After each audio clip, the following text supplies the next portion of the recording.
Hey everybody, today's words to live by are celebrate and praise loudly, but speak criticism softly.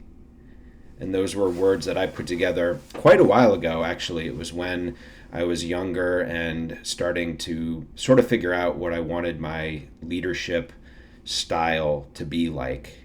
And I sort of built it off of experience. And through sports, I was around different coaches and people with different styles, and some were very harsh and felt that the right way to motivate was just by sort of screaming, and whoever could be the loudest would sort of inspire and motivate people to do better and those types of things. And I was around other leaders that had a little bit of a softer demeanor and maybe bordering on too soft, actually.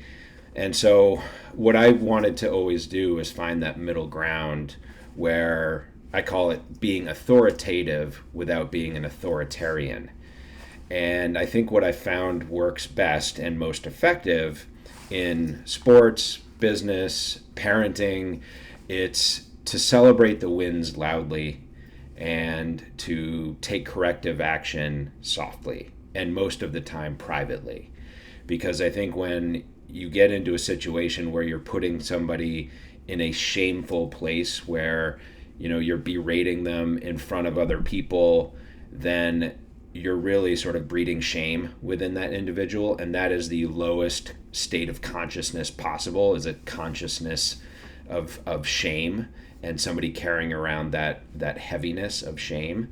And so steering clear of that, when you're able to take corrective action privately, it tends to go a little bit farther. It tends to not place the person into such a state of shame and is more open to criticism and corrective action in a sort of private and softer manner. So it's almost like taking corrective action with firmness, but also with care and humility. So it's that middle ground. But then when the wins come and there's success and there's reason to celebrate, that's when you want to do it loudly, and you want to really inspire people and make people feel good and have them understand that you see the results of what they're trying to do. And again, this style has been something that I've embraced in leadership positions in sports, leadership in positions in business, in large corporations, in small corporations, startups, and it's what I do in terms of my parenting style too. So it's what I found to be most effective. Now, there are going to be people that say, absolutely, like it has to be something that's loud, and there has to be constant criticism, and we have to sort of keep everybody on their toes constantly with this reinforcement of you have to do better, you can do better. And I just think there's a different way to go about it that's more effective. And in fact, I've never seen an authoritarian who screams loudly and doesn't celebrate wins and basically does the opposite of what I'm saying. I've never seen that be as effective as the approach that I've tried to take, and what I've seen work with other people who take my similar approach.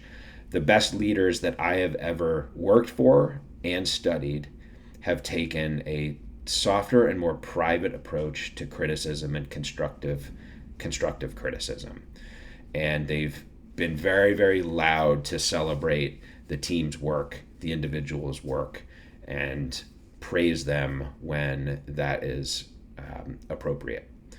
So I hope you found this at least thought-provoking, and if you did, please like and or subscribe, and I'll see you all again very soon.